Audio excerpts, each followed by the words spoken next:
Hi,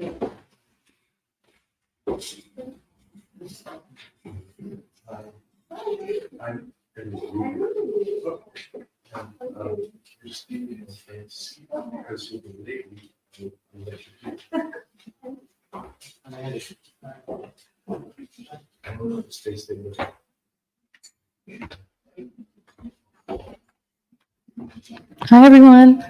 Welcome to CPW. Thank you, Brian. Welcome to our weekly Meet the Artists talk, which we host you can just push that closed, the door. We host every Thursday from where we invite local and visiting artists to share more about their work from their perspective. Before we get started tonight, I just want to make a couple announcements. We have an upcoming workshop ahead of us called Picturing the Hudson Valley with Andrew Moore that will run Friday, October 4th and Saturday, October 5th. In this workshop, noted photographer Andrew Moore will be on hand to work with you directly while you shoot on location. His goal is to help you refine your approach, both technically and aesthetically, in order to help you achieve the fluidity and discipline that large format photography requires. I also want to announce an exciting class that we have, a long form class that will last 10 weeks, which will begin September 17th with Adriana Alt, who's in the audience tonight. See if you have any questions. That's called the Photo Book, A Personal Practice. This 10-week class is structured with readings, field trips, and assignments. Participants will meet weekly to explore the visual and conceptual relationships between their personal photography and a broad range of human life experiences.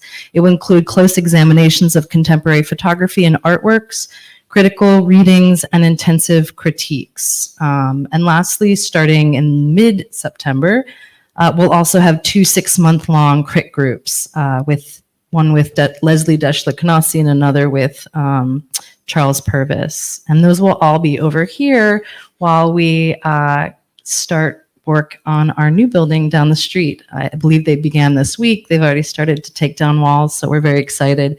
But in the meantime, we will be here with a digital media lab and classes. We will not have exhibitions through the rest of the year. So this is it. So take a look at the Fred McDarris show if you haven't already. This is your last chance. Without further ado, I want to introduce our director, Brian Wallace, and I'll let him introduce tonight's distinguished guest. Thank you.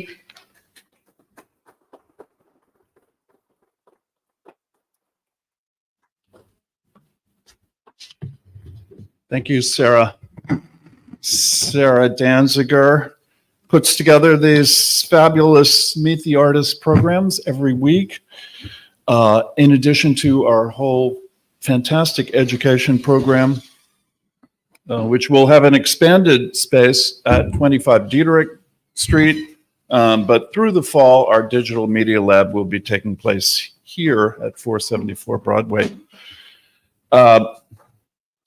But meantime, I wanted to just say a few words about Wendy Ewald, our distinguished speaker tonight. We're so excited to have her.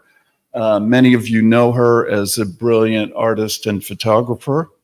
She's spent the last 40 years collaborating on photography projects with children, family, women, workers, and teachers.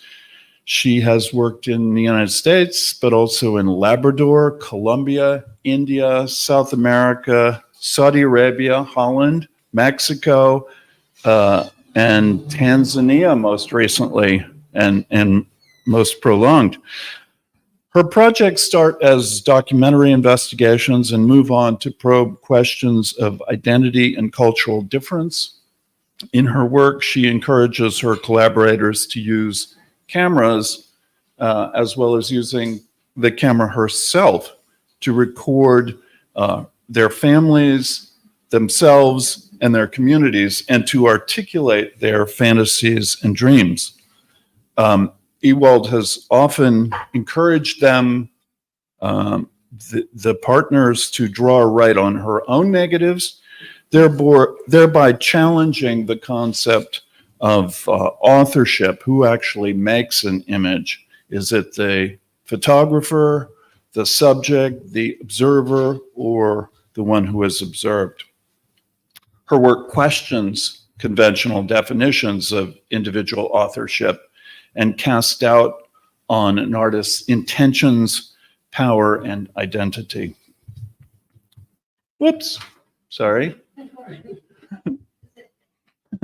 Ewald has had exhibitions of her work at the International Center of Photography in New York, the Corcoran Gallery of Art in Washington, D.C., the Photo Museum in Winterthur, Switzerland, the Whitney Biennial, and many, many other places. She is also the recipient of numerous awards, including a prestigious MacArthur Fellowship, a Guggenheim Fellowship, and grants from the National Endowment for the Arts. She's also, I'm pleased to say, a co-recipient of the 2024 CPW Vision Award for Book of the Year, which she co-edited with Susan Meiselas, Ariella, Azoulay, and Laura Wexler, a book called Collaboration, A Potential History of Photography, which I encourage all of you to go out and buy immediately. She's also published numerous other books and catalogs, several of which are in the back for you to look through, including my personal favorite, her 1985 book, Portraits and Dreams, Photographs and Stories by Children of the Appalachians, 1976 to 1982, and recently republished by Mac Books and brought up to date with new images. She's created a lot of projects with students from elementary school through college.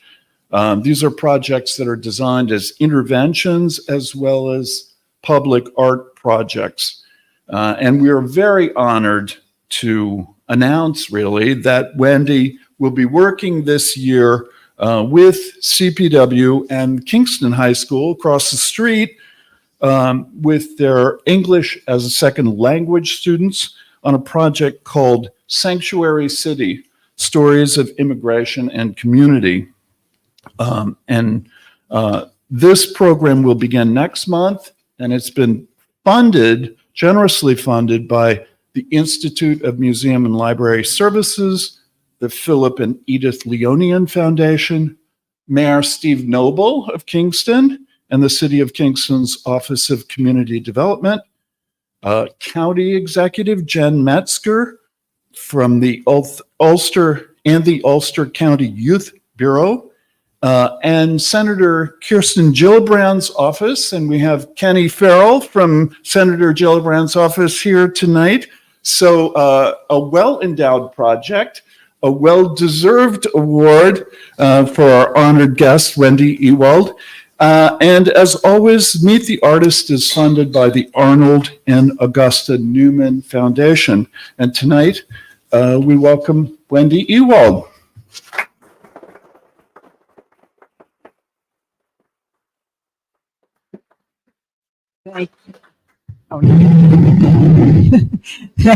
Thank you, guys. I'm so happy.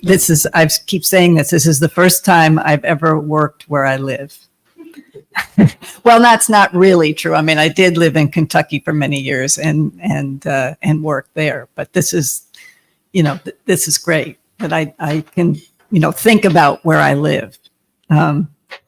Anyway, I'm going to show a few projects and see if they make any sense, ending up with the collaboration, a potential history of photography. But when I first started making photographs, I was really interested in documentary efforts to catalog social problems. And I was drawn to the use of photographs to influence legislation. So I was very interested in the what happened in the 30s and the 40s and the 50s. But I wondered what useful role photography might play at the time I started, which was in the 70s. So I had also been schooled in photography as an art form and studied with Minor White and, I sort of thought about what I might do. Gradually I realized that, that working with the young people who lived around me, and I started doing that actually over 50 years ago, which is horrible. But anyway, it's been a wonderful journey. And I started working in Native communities in Canada. So this is the first project I did was in Labrador and it says I did it in 1951. Well, I was born in 1951, so I don't know how that happened. But but it was 1969 was when I started, when I graduated from high school, and I got a grant of Polaroid swingers, what they were called then, and the film, to take with me to work with young people on what they called then a reserve. And this was one of the students that I had, Benedict Michel, and this is actually a photograph that I took. But then many years later, 39 years later, I went back and did another project in the same community. And Benedict, unfortunately, had died right before I came. But the thing is that he became a very important person. And right here, he's 16. I was 18. So he was born in 1953. And he was the fourth of 12 children. This is from the project that we did much later. And he was the first student to leave the community, Shehashi, to attend high school. So he was the first, person to graduate from high school. But in 1969, he made a photo essay. And these are some of the photographs. So the kids would go out with their swingers and shoot and bring the pictures back, and then we would talk to them. Sometimes I would go with them, but I was discovering how interesting these pictures were, and were nothing like pictures of Native Americans that I had seen previously, because it was a different time. There were very few images, contemporary images of Native Americans. So portraiture was something that a lot of people liked to, a lot of the kids liked to photograph their families. But then they also started doing photo essays, and writing with them about things that they wanted to change or things that they liked. And we kept, this is when I go back, but the thing about Michel became an advocate for Innu rights, and he negotiated for comprehensive land rights and took part in many protests, including those supporting eviction of mining companies who were exploiting Innu lands without permission or even negotiation. And in 2004, he was elected president of the Innu Nation. And though his English skills were effective in dealing with industry and government officials, he remained fluent in his own language. And in 2005, shortly before he died, he said, "I don't want to take anything away from anyone who has this dream of a transmission line going from the island portion of Labrador to the mainland so they can sell the power to the eastern seaboard of the United States. I don't want to take that away from them, but my goodness, they're going to have to do it over my dead body." So it was a fierce time, and they changed a lot. And it continues to be difficult. And now the community is somewhat split. So this image was something that we did after I went back and really worked about 3 or 4 years going back and forth to Labrador. And we interviewed a lot of people. I went back with one of my former students, Eric Gottesman, and we did this project together. And so, this is one of the things that who said, oh, I think I know who said it, but before children go to sleep, we grandparents tell stories, places where we were, and all the spiritual things that happened. And so this guy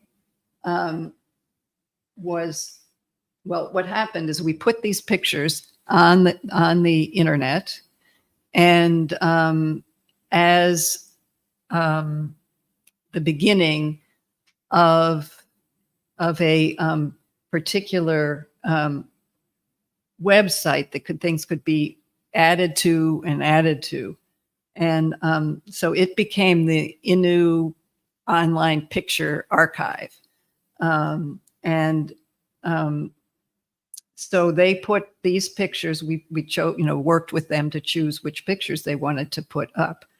And then this is the conversations that were had after they went up. So, sorry, you can't. This one says, I look at this man and I see myself in a way. That haircut is still in style today. It's kind of how I cut my hair. So, so it's pretty fascinating to see what sparks their interest, but also it's very deep. And this one here is when Queen Elizabeth came to visit.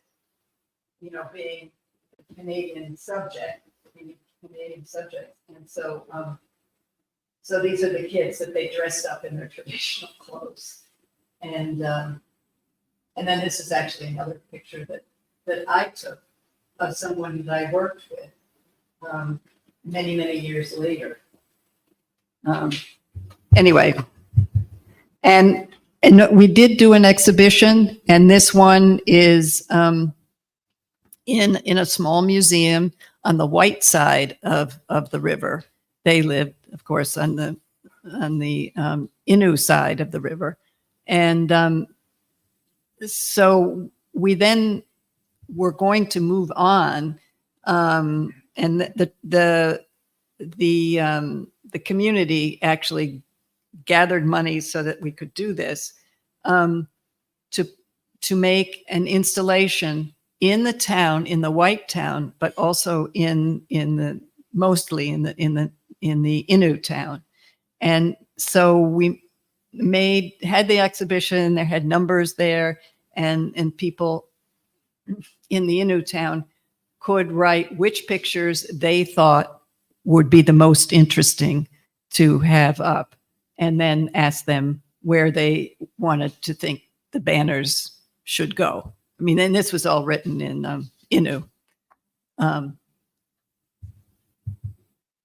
And here they are putting up one of these banners in Cheheji. So, and it is 39 years after we began. And this is one of the photographs taken by Benedict Michel, and this is a drawing that an artist there made over the top of the image, and then we re-photographed it and printed it. So they were in many places, and they were triptychs, and we also worked with the people, the elders in the community, to pick the pictures and also to do the text, to come up with the text. So if you put the ice in the water, it won't last very long. is a kind of spiritual thing. And then this one is, they walked here, not anymore. Referring to their ancestors. Things are changing too fast. We didn't know it was going to be. We didn't know it was going to be like this. When things fail, there is a bottom to it. You get there quickly. He taught me that if you pay attention to what is happening, you will see how it all fits. Anyway, so, and then from there, I was able to go to Kentucky after I graduated from university, and went to work with Apple Shop. As maybe some of you guys know, I know some people in here know what Apple Shop is. But it was a collective of artists, filmmakers, writers, many different things that people were doing. And so it was a great time to all be there and to be in these communities who were working with us. And I was the only one. I and my husband at that time were the only ones from outside who, and they said later, our friends said later, we don't know why we thought it was such a good idea for you guys to be here.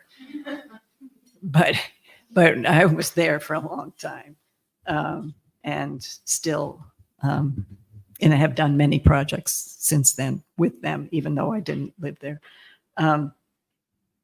So this is Portraits and Dreams, which it was a book that I did over 5 years. I worked with them for 5 years, and the same kids for 4 or 5 years, which was just a wonderful thing to be able to do. And we had a studio, we had a dark room, we had all kinds of books. They did lots of different art projects because there are no art classes. So they were eager. And this picture, this picture on the left is Denise Dixon, and it's called I Am Dolly Parton. And there she is as a grown-up. And so Dolly saw this in the first version and wrote Denise a letter. And then in 2014, when we started working again together, we took a lot of portraits of each other, and then eventually she was in an exhibition in Detroit, which was, I can't remember what it's called, but it was an exhibition where they asked artists to pick other people who they knew to collaborate with to curate an exhibition. So I curated an exhibition with Denise. Okay, so this is Self-Portrait, Reaching for the Red Star Sky. And I developed a way of, when I was in Kentucky, really thinking about how to make a sequence of things that we could work on. And one of them was self-portraits, very important. And because it allowed the students both to have images of themselves, but also make the images. And this is her brothers, who are the other pictures that they love to take of their brothers. And so it's Philip and Jamie are creatures from outer space in their spaceship. And, these were all very consciously done. You could see from the negative strips that she had tried a lot of different things, not only those stockings, but a lot of different kinds of materials to get the effect that she wanted. And this is Ruby Cornett. I asked my sister to take a picture of me on Easter morning. So another self-portrait, but this time her sister making it. And this is self-portrait with the picture of my biggest brother, Everett, who killed himself when he came back from Vietnam, by Freddie Childers. Yeah, it's a very incredible picture. And this, I dreamt I killed my best friend, Ricky Dixon, by Alan Shepard. And one of the things I asked them to do, which I realized after I watched them play a lot, that they were very physical and they were outside a lot, and they enacted a lot of things that I'd like to try and ask them to photograph their dreams. And so we got into the dark room that we had built, and turned off all the lights and started telling each other our dreams, to get them to a place where they really had fun doing that. And so this picture was made when Ricky Dixon and Alan Shepard had a fight over swapping knives, because it's a hunting culture, so people really wanted to, have the best knife. And so both of them thought that they had been cheated. So they weren't talking to each other. And so then Alan had this dream about Ricky, and then asked Ricky to, get in the tree, like, he had been crucified. And during that interchange, obviously they, made up and went on. It's one of my favorite pictures too. Then I went back again.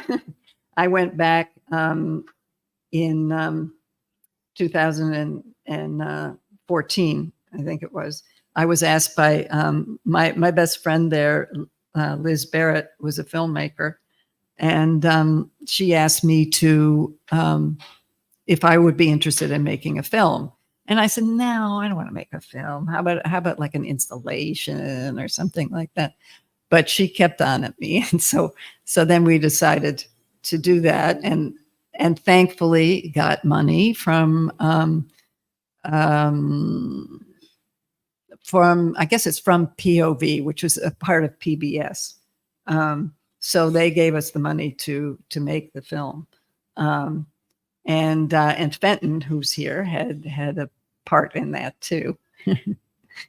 And so this is Scott Huff, and Scott was an only child, and but it turned out he was very nervous, and he was really scared that he wasn't going to be able to make the pictures right.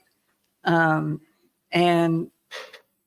so what he ended up making beautiful pictures, went to West Point, and then went to China and created 3 or 4 factories in China, and now is bringing them back to the US like everybody else. But so this is his email page. And here's one of his pictures, which was the planes were crashing on my head. And, of course, there were no digital nothing then. And so these were just cameras that that were plastic. And, you put a cassette in there, and there were 12 shots. Which was great. It was just about the right number for them to, work for a time. And they were photographing all the time, really. Again, I got a grant from the State Arts Council. So anyway, so he worked with his mother. So his mother was pulling the shutter, and he, just went like that and bent down, and he would say when she was supposed to take it.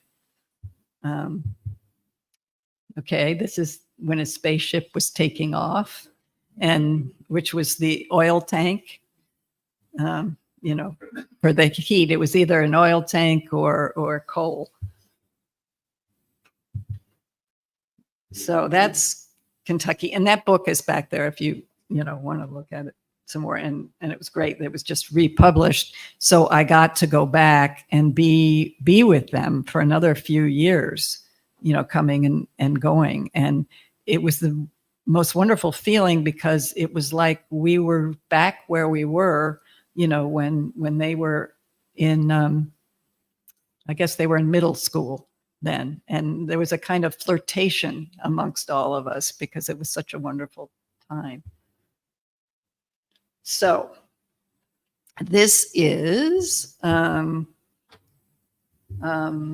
another, I really like to work with books because I can control how people look at the images, and, I can create a text around it, or in some cases it feels like really theater, creating theater with them.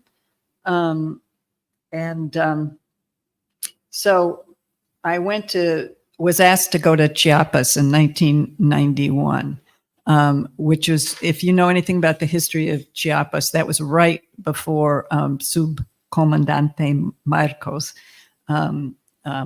invaded. And so it was an amazing place. It's completely different now. And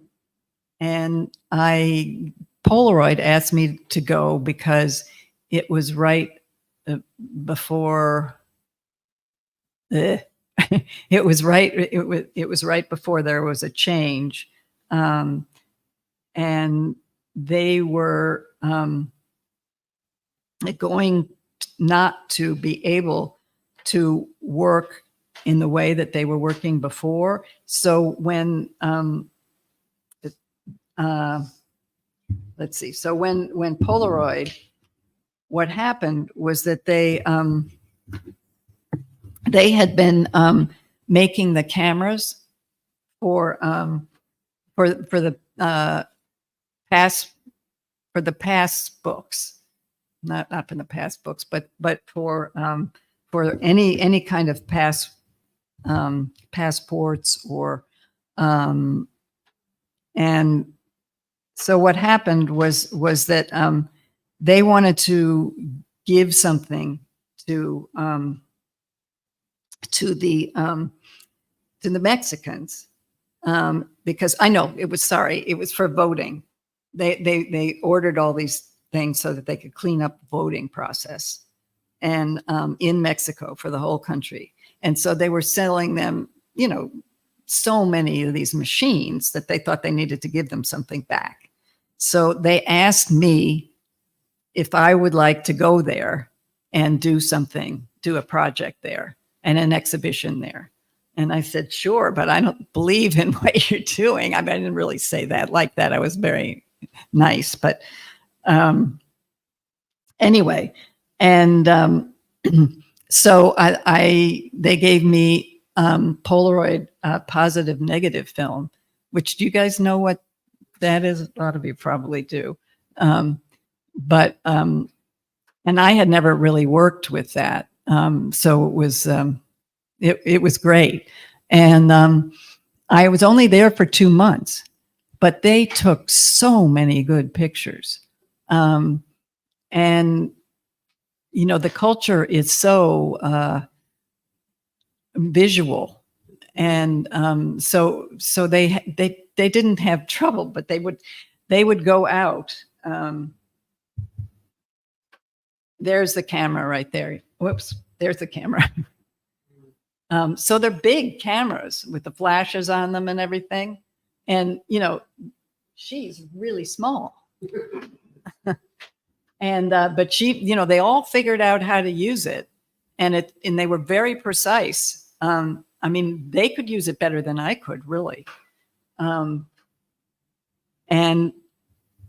this is in the flower. They were taking pictures of the flowers because they grow a lot of the flowers that are around here.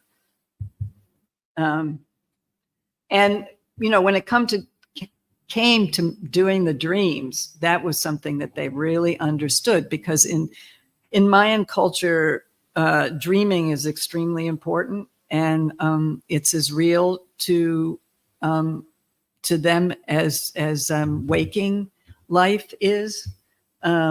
So this is one of the kids who took that picture, saying, I think the backgrounds of small thoughts are white.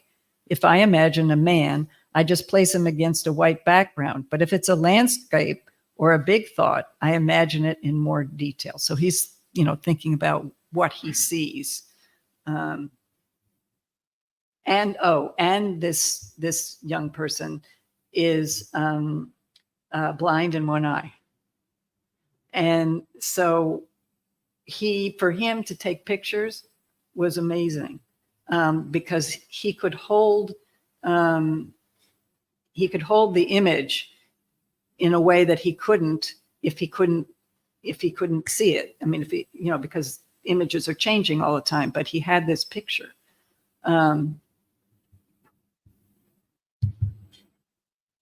Okay, my uncle Mariano is working in the field by one Ricardo Hernandez Lopez. So the thing that's great about those cameras is that they have a very small depth of field. And also this is in late afternoon. So that in Chiapas, the clouds come down, and so the flash had to be used in this situation. And so it creates a really interesting, technically, a really interesting picture. And this is a constructed photograph. They, they directed it for themselves. My friends are picking flowers. I think that there is something like clouds in my mind. When I imagine a lot of things, the clouds fill up as if it's about to rain. And then can you see the Jesus in the back? And this is by a kid who was amazing, Javier Bautista.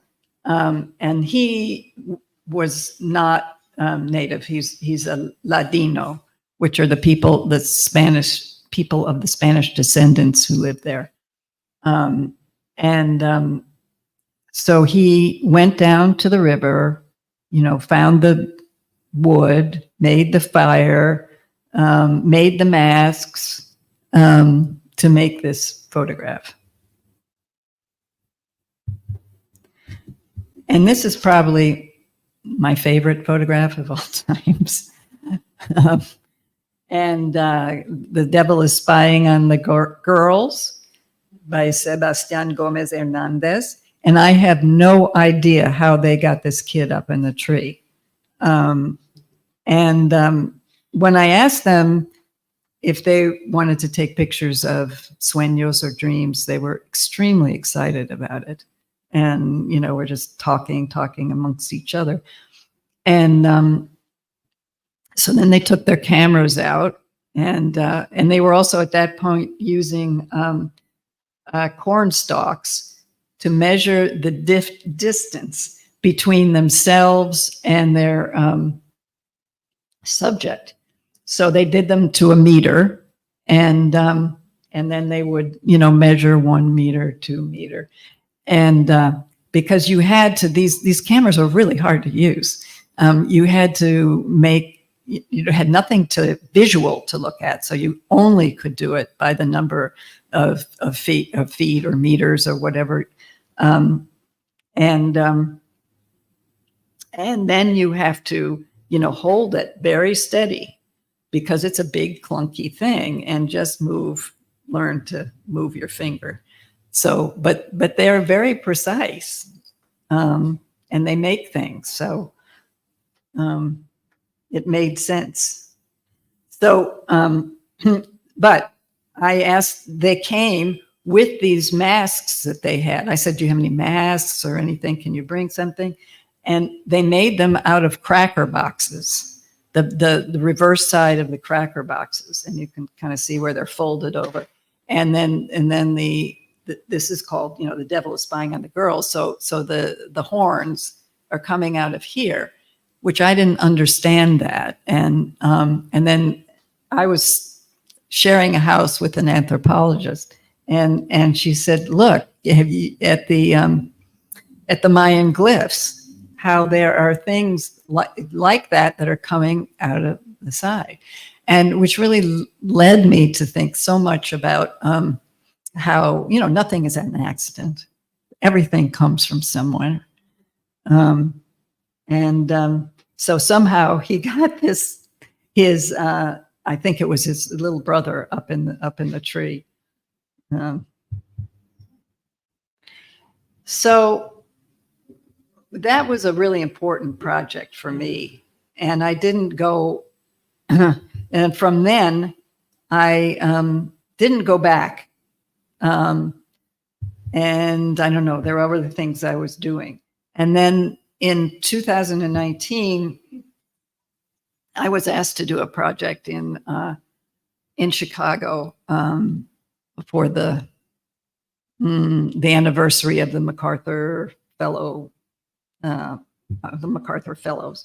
and so I worked at Centro Romero, which is a full service immigration, I guess, big community center, really, but they do everything for people when they come. They get them from the bus. They take them if they're on a bus, and they take them and register them, and they find them housing. It's just like being in a sanctuary city, because it is a sanctuary city. It's Chicago. So I really liked the place, and I liked, that they were very caring for the people who came in there, and had a lot to say, and trying to do a lot of new things. This, in the end, turned into a gallery, which is also part of this community center. But it's like a real gallery, and it's showing work by immigrants, and it's called Poble. No, wait a minute, I can't remember. But so I wanted to. I've always wanted to make a book of the Mexican work because it's so good, but I just thought that it wouldn't be. I didn't want to just do it with pictures from 30 years earlier as a nostalgic thing. I wanted to think about how it related to what was going on there now, or what was going on in the immigrant community in Chicago. So I made portraits and asked the students what color backgrounds they want, what I taught them a lot about making portraiture, and so that they could make choices in this situation. And then we made for the book, I would talk to them and their families and record it, and then this is the journey that they made from Mexico, pictures they took there, and then I gave them their images to draw on, to signify who they were now. And you saw that, and then you can see her response also during COVID, and how I was working with them during COVID, and that was very difficult for them. They had nothing really. And then eventually this became an outside piece, and it's been in several places in the city. and then became the book, which is back there if you want to see it. And this is another project of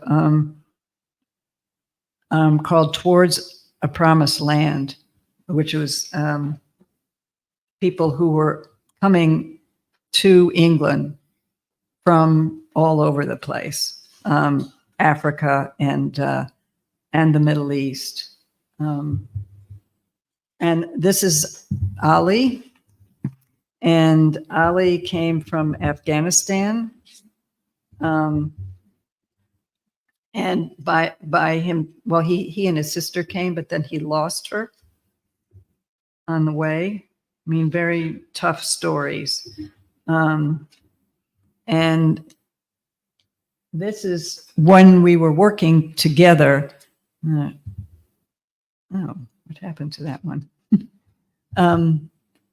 This is when we were working together. And I would photograph them looking from the back, from the front, and then they would make a still life of the things from their country. So here he's doing that. And it's a handkerchief his mother had made for him, embroidered for him. And then he really had a tough time. And so we were trying to get him to eat. And so he was eating French fries. And then I had made recordings with them as they first came. And then I had them translated into English. And then I came back 6 months later, and by then he could speak English. So he could pick out pieces that he wanted to try to draw on his images. So this one says, I'm mourning that I don't have my mother with me and her protecting shadow over my head. And he eventually then got into school, and I haven't heard from him. As some of them I hear from, but I haven't heard from him for quite some time. Yeah. So this is what's on the went up on the on one of the retaining walls. This is the place where this is right near Dover. And so the white cliffs are there. And so they have to, put in some walls from time to time. So I use those walls to put triptychs up. And they're pretty much, each triptych is and that was, it was a big thing. It was a big project in that town. Mostly people liked it, but there were some people who really didn't like it.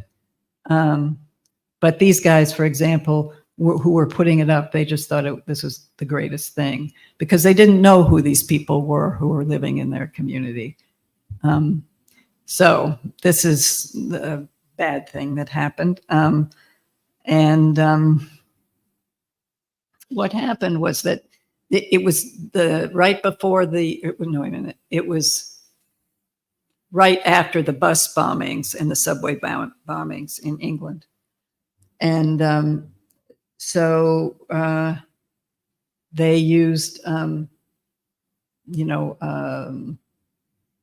what are they called? Molotov cocktails that were thrown at them, and they were members of the National Front, which is a fascist party.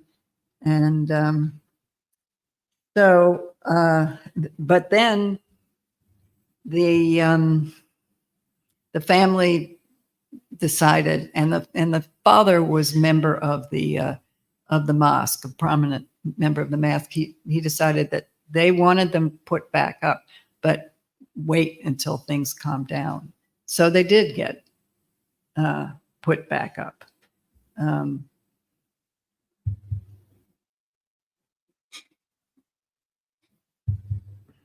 And then this is photographs that she took. All right. And this is our last one here. So I'm sort of heavy on the immigrant thing because this is what we're going to be doing here. But this is a children's book that that came out of a project that we were doing in Philadelphia, and I didn't intend that this would happen, but you know, Little Brown published it, and you know, they thought this was a good thing to do. So I was happy about that. And then there were lots of them that were, you know, sold in schools, etc. So here, you know, we, you know, made a studio in the, where the garden was in the middle of the school. And they chose the, it was an alphabet. So they chose the letters that they wanted to visualize. And then they, so this is visto in her language, which is Portuguese. And then after we shot these, then they took the images and then drew on them. And there she is when we're shooting. So she's telling me what to do. And this is when they're after, you know, their shot, and they're looking at the pictures and then trying to figure out where they want the letters and where they wanted the text, but also they did it in their own language and then in English. And then obviously this is an Uzbeki girl. And one thing that's really wonderful about this is that she came and when she wanted to do immigrant, and so she borrowed pieces of things that people brought with them from wherever they came from. So that's, you know, all immigrant pieces of clothes there. And then I had them also write the a definition of the word that they chose, and also a sentence using that word. But so this one is immigrant, someone who migrates from one country to another to start a new page of their life. And some of these, like she doesn't have a name up here, so they could decide whether they wanted their names in, you know, or not. And she's an amazingly talented person. And so, you know, this says, trust is the noun, to find your way in the darkness with the help of others. When I first came to the United States, I had to trust others to help me through the challenges. And she says, I was born in Iraq, but then when I was about 3 years old, we moved from Iraq to Syria. And then from Syria, we moved to the United States. And this is really, in the book, there's, you know, much more text, but she had a very difficult time. But, you know, she was great, and her mother was a journalist, so, you know, she had some backbone. So here's a few of the other ones. So this one, Bien Goy, is border, and that is in Vietnamese, I think. And then, so the kids went and found the models they wanted to put in these various pictures. And this guy is Argentina. He was a dreamer, soñador. So he had himself photographed because that's what he wanted. and then culture, and they used henna, the word henna for culture. And this is in the main square in Philadelphia, right across from the City Hall. So it's an extremely important place. So the whole, it wrapped this building, the alphabet wrapped this building. And there's a lot of protests that happened there and different things. But the mayor got very involved in this. And so he gave them, medals and stuff. But he also really talked to them about becoming strong and understanding that they were going to go places, and it really did a lot for their self-confidence. And also then when we had when the book came out, the mayor was there, and everything. So now this is the end, and this is the last book, as Brian said. And so there were 5 of us who worked on this for about 12 years, which was crazy. But there was 2 of us who began, and then we added another one, and then we added another one, and then another one, and 5 women. So there are 8 chapters, and which look at how it could be changed, how our notion of the subject and the object could undergo change. And so it starts with the photograph person was always there to understand. The photograph person has always taken a big part in what happens with the image. And then second, reshaping the authorial position. So how can you change that? And then iconization is preceded by collaboration. So the idea is, how does an iconic image come into being? It's not just iconic image. It's because of what it does for people, but it's also, which is part of it, but it's also a collaboration to begin with, if it becomes an icon. And then potentializing violence is there's some images that came into being to create violence, but also to point out violence. And when a community is at stake, there's how can photography help when a community is at stake? Photography preserves sovereign history is incomplete. And co-archiving, how to do a project, or some of these projects are how you can do that as a collaboration. And then finally, the camera, the sovereign and civil power of the apparatus, how that has changed over the years.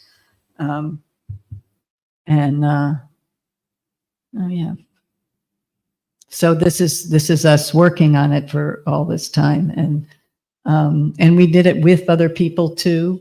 We had lots of gatherings which Brian was actually a part of, asking them what different people thought.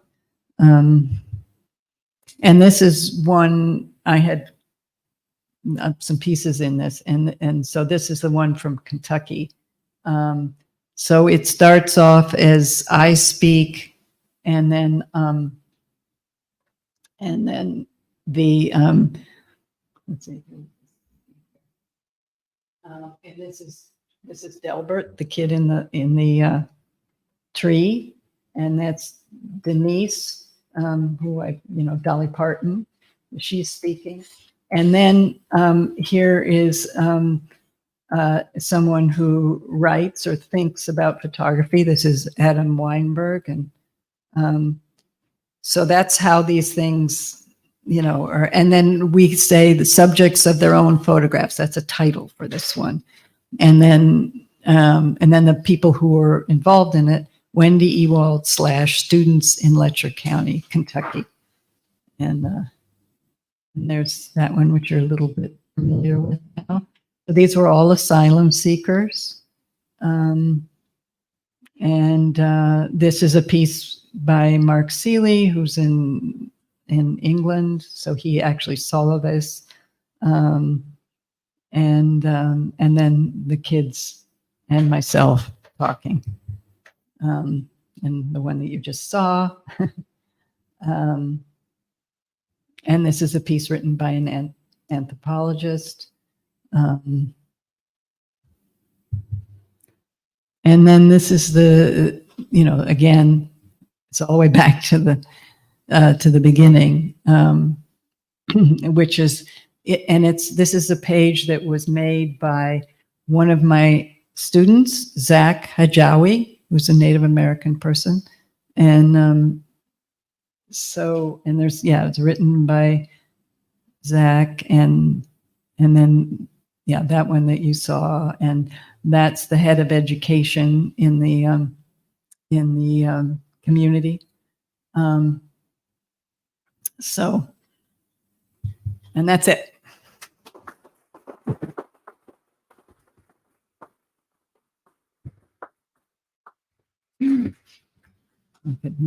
So, questions. I guess I should put something up so it's not so, or you can.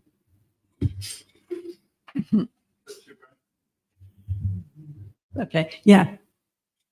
Well, thank you very much. You're welcome. Sorry. A little bit speechless.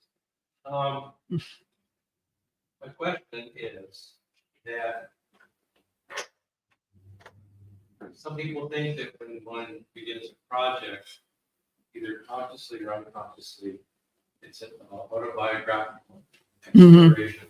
Mm-hmm. And I'm noticing the masthead of your work tonight, you share with us immigration, refugees. Yeah. So I'm wondering, was that conscious, and how have you explored your heritage and your Right. family's travels on the globe in the work that you do? Yeah. Well, I did this this thing about the refugees.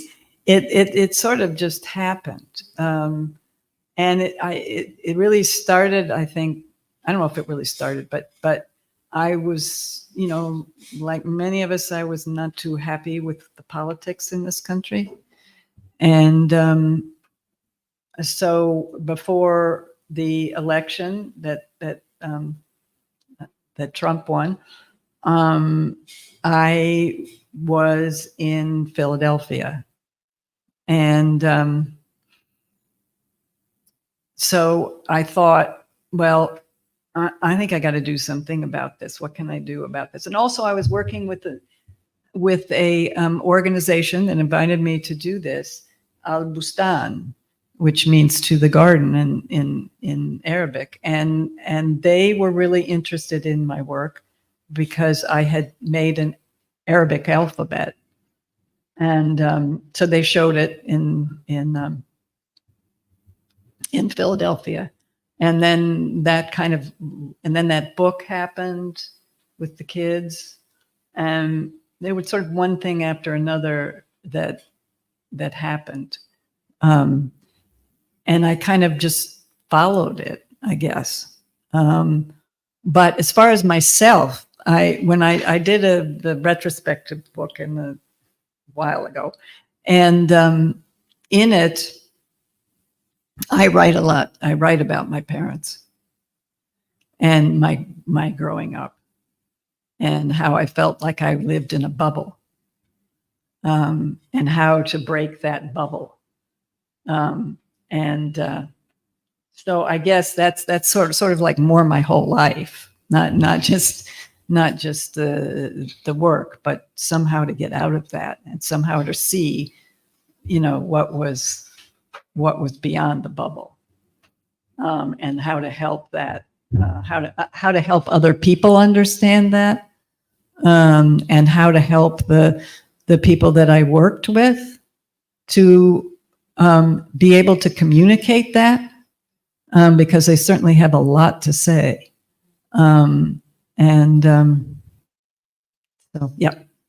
Yeah, so you just said, Hmm. do you feel like when you were working like on the immigration project, or even in Kentucky, Hmm. that they started to see their own experience, in a different way through the community that they, where they were kind of like almost witnessing their own life in a way that was more interesting or not as scary, or you know what I mean? Mm-hmm. I do know. Yeah. Yeah. Well, when I was working in Kentucky, the kids had a show at the International Center of Photography. And so I took them there.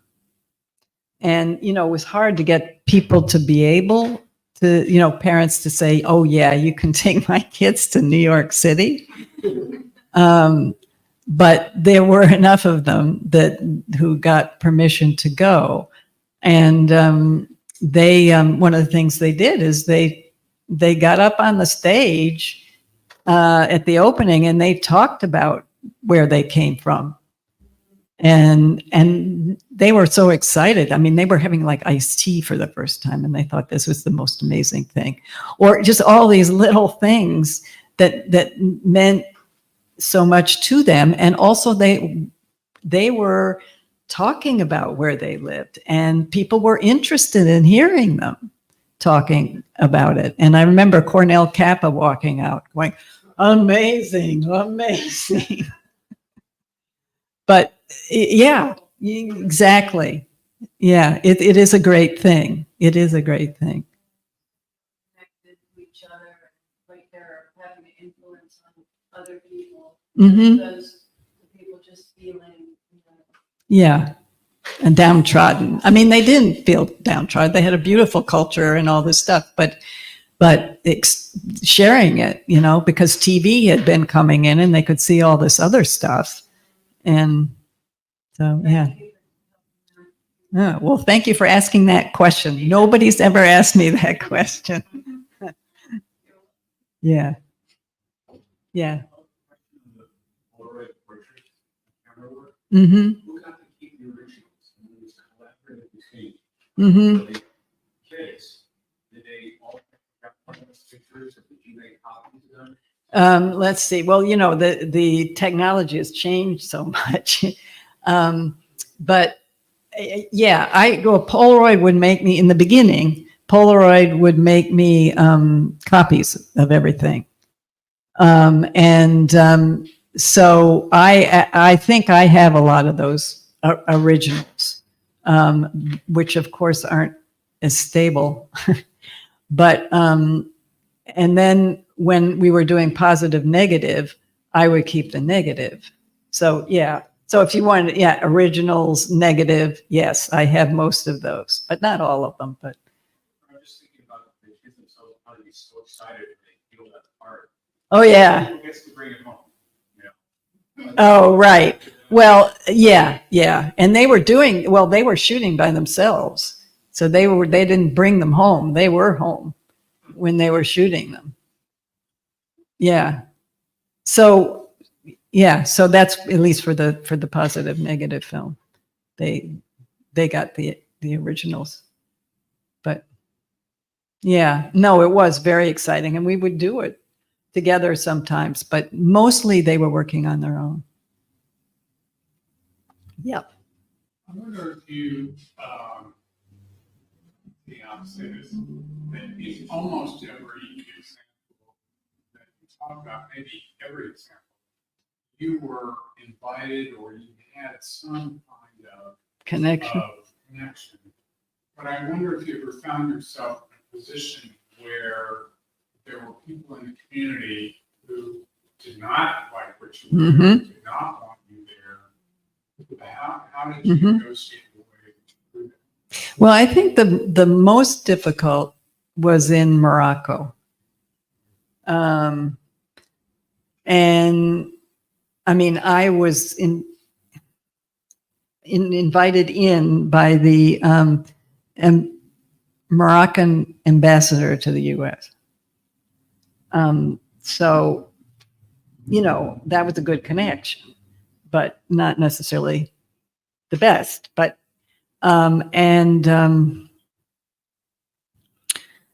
so then it was sort of all right because in the beginning, because I was doing things like self-portraits or families or, things that were not outside. When it became outside is when the problems started. And I think I had asked them to, I can't remember exactly, but to do something outside. And which I never expect them to do what I asked them to do, but I try to give them prompts, to think about what might be possible. And so they came back and so many of the pictures were blurry. And I knew that they were good, camera operators. They didn't need to do that. But I was working through a translator, and which I often didn't have to do, but and he was translating for me, that all the things that had happened, and I felt just awful. And because I kept asking all the time, "Are you sure this is all right to do this? Are you sure this is all right to do this?" And but with time, it was better because they had an art festival, and there in the summers that was a big deal, and so they became more open. And then I would photograph the kids in the Medina in a space where you couldn't really see too many people from the outside. There were no cars or anything like that, so it was a very private kind of space. But yeah, but it was hard. It was hard. Yeah. And I don't know if I would have done the project if I thought it was going to be. I mean, I didn't mind it being hard for me, but if it was going to be, upsetting to them. Yeah. I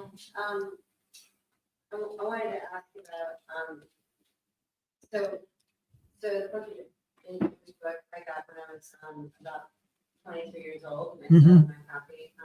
That's great. And I copied it in where I was living in North Carolina, and I basically started a project with Appalachian kids between 10 and 15. And I think that the book, first of all, this being my first photo book, and also continuing my life in photo book, and having a photo book, and this is really like, for me, the first book of photographs that I saw in sequence, and also a way to kind of come into the world of these children. And so, and that created a world for me.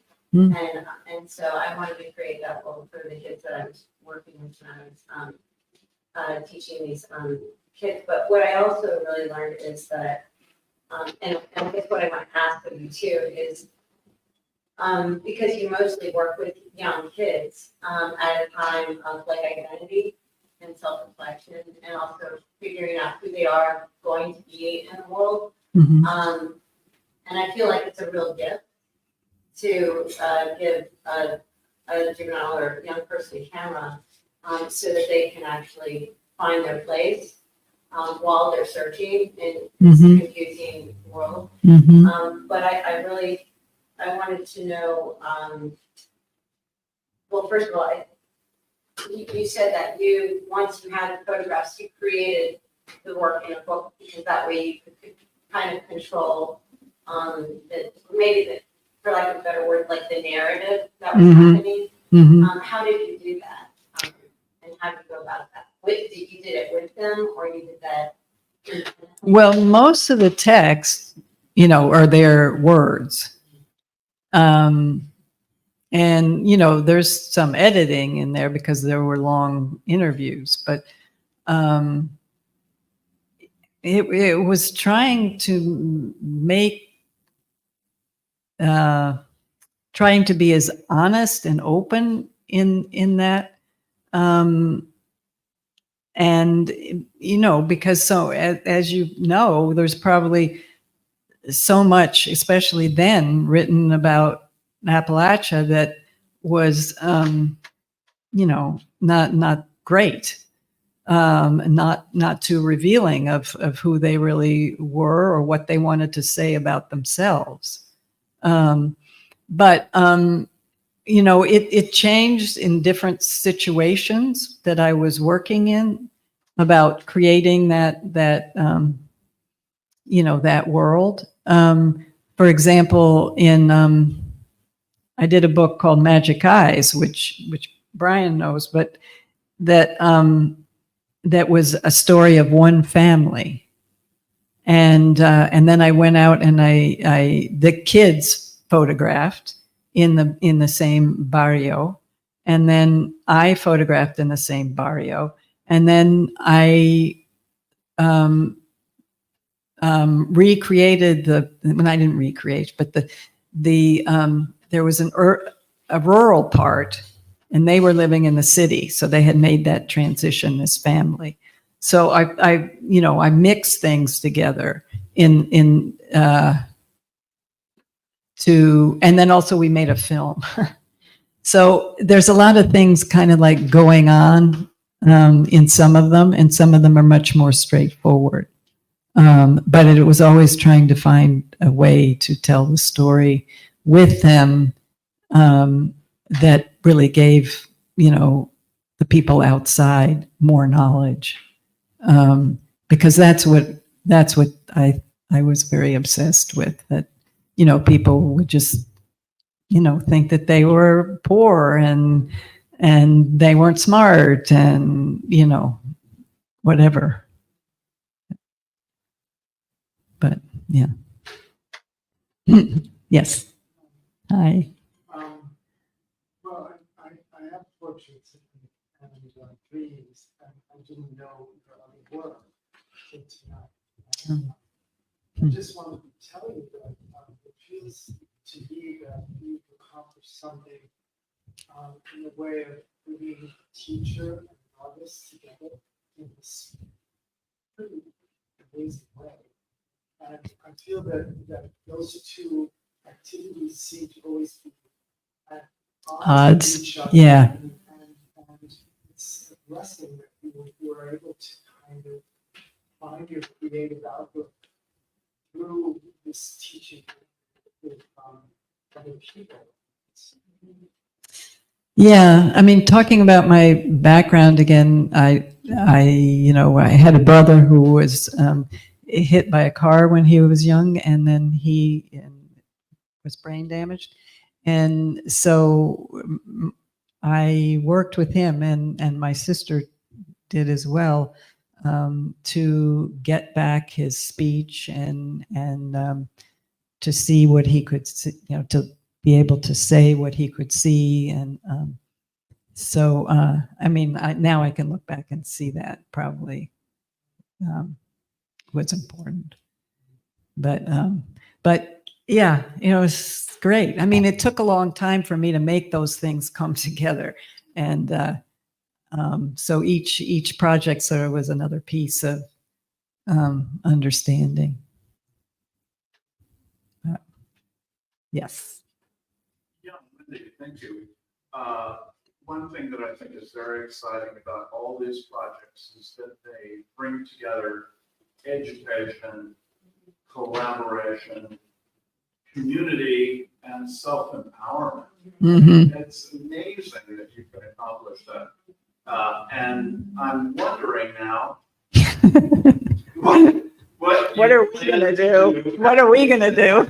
I know. That's quite exciting. Yeah. Yeah.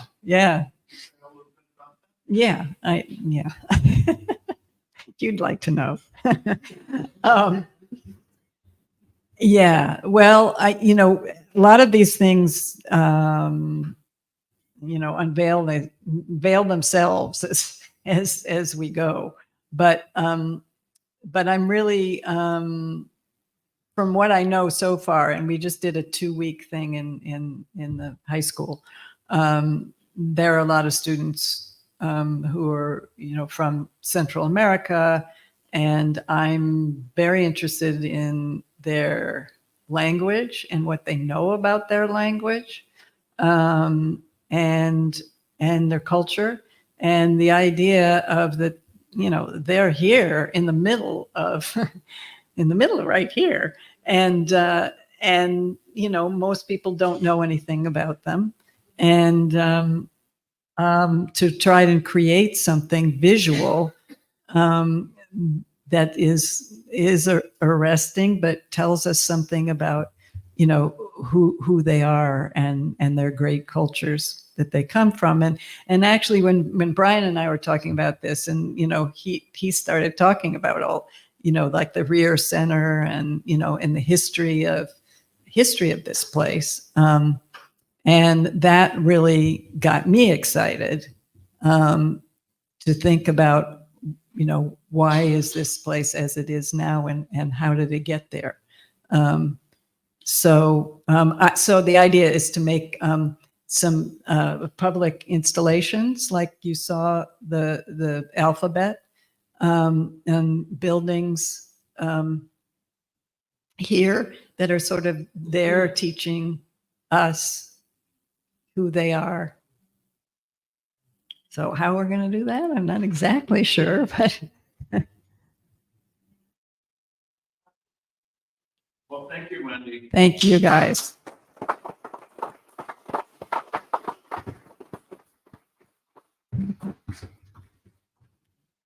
Oh.